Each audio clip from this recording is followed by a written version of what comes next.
Hey tout le monde, c'est Lamborg et on se retrouve pour une nouvelle vidéo review animée, cette fois-ci c'est sur Mission Yozukala Family, épisode 20. Oui, déjà l'épisode 20, passe à une de sa vitesse. Hormis le 1 mois d'absence, mais ça c'est autre chose. Comme d'habitude, avant de commencer cette review, si vous voulez laisser un pouce bleu parce que vous avez aimé cet épisode et que vous aimez la série, bien évidemment vous pouvez, allez-y, je vous le conseille fortement. Si vous voulez dire quelque chose par rapport à la série ou à l'épisode ou à cette vidéo, bah je vous conseille aussi de mettre un commentaire du coup. Et si c'est pas encore fait, bien évidemment, vous pouvez toujours vous abonner à cette chaîne aussi, en mettant la cloche sur toute pour ne manquer aucune vidéo. N'oubliez pas d'aller regarder la description, tout y est, les réseaux sociaux, TikTok et la chaîne principale. Une vidéo sort demain, nouveau let's play sur Black Ops 2 pour les intéresser, bien évidemment. Maintenant que tout ceci est dit, on va pouvoir commencer cette review. Review qui devrait être courte normalement comme d'habitude. Bien évidemment. On reprend là où on s'est arrêté dans l'épisode 19, pas de surprise, le combat continue. Le combat continue, oui, mais on a le passé de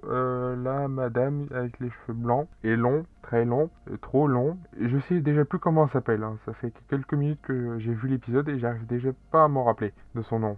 Enfin bref, vous voyez de qui je parle de toute façon, c'est pas bien grave. Donc on a son passé, et surtout, elle connaît les parents de Tayo. Voilà, parents dont elle dit elle-même qu'elle les a tués. Alors, elle les a pas tués directement, c'est indirectement et c'est pas de sa faute. Elle pouvait de toute façon pas le savoir. Parce que oui, les parents de Tayo travaillaient dans un hôpital. Devinez lequel? Non? Vous savez pas? Celui d'Ethan Popo, voyons. Qui d'autre?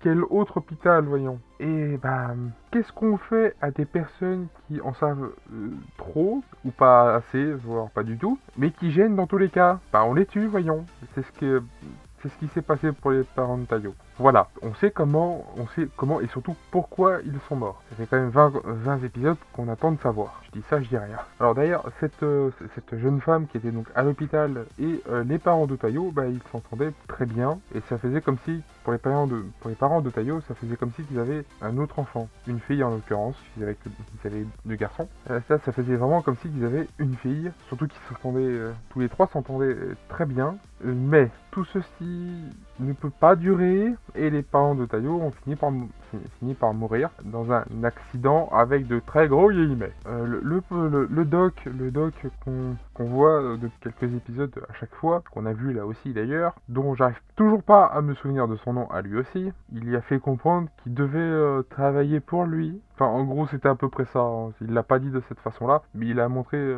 ses expériences très douteuses sur d'autres cobayes. Et étant donné que c'était la seule qui a survécu, bah forcément, en gros, voilà. Alors non, je vais pas terminer l'épisode comme ça, puisque hormis le combat qui va se finir, je passe tous. Cette partie-là, ça ne sert à rien d'être dessus pendant 107 ans, qu'on soit bien d'accord là-dessus. Il y a après, et le après, c'est... Alors, la gamine qu'on voit débarquer, qui ressemble, sa chevelure, la couleur de ses cheveux ressemble un peu trop à celle du chien de Mitsumi, on est bien d'accord. On est bien d'accord. Je m'en rappelle pas du tout, ça fait longtemps que je l'ai lu. Et même si je suis assez loin, étant donné que ça fait longtemps que j'ai lu cette partie-là, je m'en rappelle pas, en fait. Donc on est bien d'accord. Elle ressemble vachement, ses cheveux ressemblent étrangement au poil du chien des Yosakura. On est bien d'accord là-dessus. Bon, sauf que je dis ça, mais en même temps, elle porte un putain de collier autour du cou. On en parle de ça aussi, ou on peut juste l'esquiver? Parce que entre nous, hein, on est juste entre nous comme ça. C'est peut-être pas vraiment normal de faire porter un collier à un enfant, non? Il y a que moi que ça choque, ou... Non pas que je suis offusqué, loin de là, attention. Mais c'est pas normal. Enfin bref, elle va essayer de tuer Tayo, il va esquiver, pseudo-combat terminé, puisque Futaba et celle de l'autre agence dont j'arrive pas à me souvenir, de son nom, elle aussi d'ailleurs, enfin bref, sont arrivés. Voilà, c'est pas Superman qui est arrivé, c'est Futaba. C'est tout aussi bien, voire même mieux. Se demander pourquoi. Bref. Et alors, non pas que c'est la fin de l'épisode et que ça se termine comme ça, mais Futaba étant arrivé avec l'autre, je dis pas qu'il défonce tout le monde, enfin tous ceux qui restent, mais Futaba va faire dérailler le train et le faire voler au passage, explosion du train, et récupération de son frère, Tayo, en l'occurrence, puisque elles ont toutes les deux récupéré Tayo, et elles peuvent partir. J'ai fait ça en accéléré, mais ça sert à rien d'y passer 107 ans, donc voilà comment ça se termine. Et elles ont réussi leur mission étant de récupérer Tayo. Même s'ils n'ont pas vraiment réussi à avoir des informations, mais toute la conversation que Tayo a eu avec la nana par ses cheveux. Cette partie-là était un peu étrange. Enfin bref, passons. Ouais, j'ai esquivé tout à l'heure ce passage-là, mais au bout d'un moment, il faut que j'en parle. C'est un peu étrange, mais bah, bref, c'est pas grave, c'est pas grave. Donc voilà, la mission est accomplie. Point d'interrogation, il y en a un, oui, puisque Tayo était récupéré en entier, vivant et sans aucune blessure très grave, pour une fois. Donc ça va. Et oui, l'épisode se termine là-dessus. Est-ce que j'ai hâte de voir la suite? Oui, comme à chaque fois. Ça change pas. Est-ce que j'ai bien aimé? Oui. Alors, j'ai pas parlé du nouvel opening qu'il y a depuis quelques épisodes, parce que je m'en suis aperçu, oui, quand même, mais ça m'a sorti de la tête d'en parler. Je le fais à la fin. Tant pis, c'est pas grave. Et d'un épisode qui plus est, c'est pas grave. Il est sympa, moi je l'aime bien. Il change de l'autre. Il est sympa, moi je l'aime bien. À partir de là, après, pas un grand musicien.